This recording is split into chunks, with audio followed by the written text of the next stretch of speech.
Rahim. Assalamu alaikum. Hello viewers, welcome to my channel. Subject Physics Unit number 12 class 10th. आज का जो topic है वो है ज्योमेट्रिकल ऑप्टिक्स के बारे में हम स्टडी करेंगे. ज्योमेट्रिकल ऑप्टिक्स में सबसे पहले हमें क्या करना है, ऑप्टिक के बारे में हमने अंडरस्टैंड करना है. ऑप्टिक क्या है? The study of light is called optic.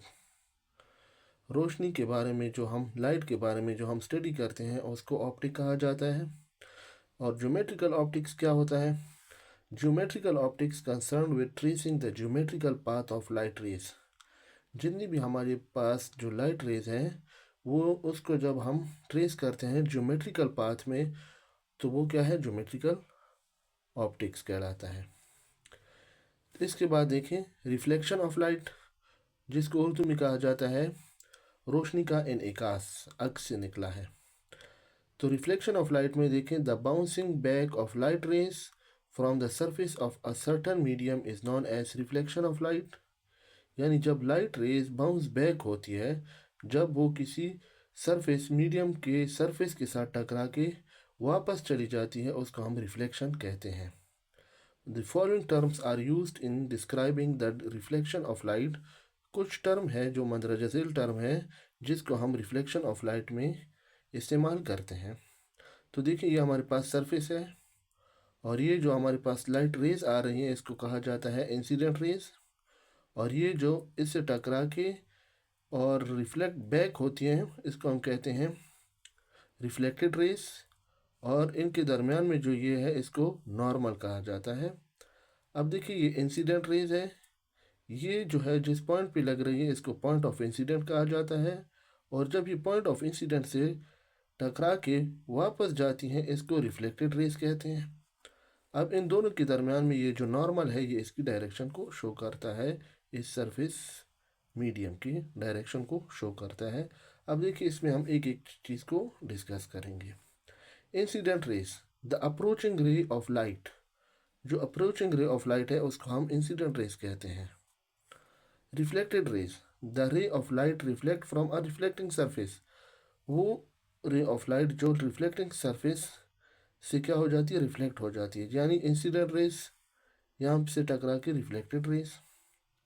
Point of incident, the point eight which the incident raise, वो पॉइंट जहाँ पे इंसिडेंट रेज स्ट्राइक करता है यानी टकराता है. व्हेन द पॉइंट और eight which the incident raise strike the reflecting surface. जब ये रिफ्लेक्टिंग सरफेस के साथ स्ट्राइक करता है यानी टकराता है, इसको क्या कहा जाता है? इसको पॉइंट ऑफ इंसिडेंट कहते हैं हम. नॉर्मल, नॉर्मल ये वाली लाइन है. The line draw at right angle to the reflecting surface. वो लाइन जो कि हम रिफ्लेक्टिंग सरफेस के क्या करते हैं? राइट एंगल पे ड्रा करते हैं, जिसको हम जो इसका राइट बाइसेक्टर होता है उस यानी राइट एंगल पे इसको हम ड्रा करते हैं, ये इसका नॉर्मल रे कहलाता है. The line drawn at right angle to the reflecting surface at the point of incidence. लेकिन ये किस पॉइंट पे? पॉइंट ऑफ इंसिडेंट पे. यानी जब ये इंसिडेंट रेज इससे टकराता है पॉइंट ऑफ इंसिडेंट पे, ये हमारे पास हम नॉर्मल को ड्रा करते हैं, नॉर्मल लाइन को. अब देखिए एंगल ऑफ इंसिडेंट, जिसको हम थीटा आई से डिनोट करते हैं. The angle between the incident रे एंड नॉर्मल. वो एंगल जो इंसिडेंट रे और नॉर्मल के साथ जो बनाता है एंगल, उसको हम इंसिडेंट एंगल कहते हैं. Angle of reflection, theta R, the angle between the reflected ray and the normal. तो देखिए जो रिफ्लेक्टेड रे के साथ नॉर्मल और रिफ्लेक्टेड रे के दरमियान में जो एंगल बनता है उसको हम रिफ्लेक्टेड रे कहते हैं. इंसिडेंट एंगल कौन सा होता है? जो नॉर्मल और इंसिडेंट के दरमियान में बनता है उसको हम इंसिडेंट एंगल कहते हैं. और जो नॉर्मल और रिफ्लेक्टेड रेज के दरमियान में बनता है उसको हम उस एंगल को हम रिफ्लेक्टेड रेज कहते हैं. फिर इसके बाद हम आते हैं लॉज ऑफ रिफ्लेक्शन, यानी रिफ्लेक्शन के कवानीन, इनकास के कवानीन. The law of reflection describe the behaviour of the incident and reflected rays. Law of reflection क्या बताता है? इंसिडेंट रेज और रिफ्लेक्टेड रेज का बिहेवियर हमें बताता है कि ये रेज जब पॉइंट ऑफ इंसिडेंट के साथ टकराती हैं रिफ्लेक्टेड रेज और ये जो एंगल बनाती हैं यानी नॉर्मल के साथ. अब देखिए फर्स्ट लॉ क्या है? The incident ray, reflected ray and the normal to the surface all lie in the same plane. यानी पहला ला ये है कि इंसिडेंट रेज हो गया, रिफ्लेक्टेड रे हो गया और ये नॉर्मल, ये तीनों लाइंस जो होंगे ये एक ही प्लेन पर मौजूद होंगे। दूसरा ला क्या है, second law, the angle of reflection यानी theta R equal the angle of incident theta I.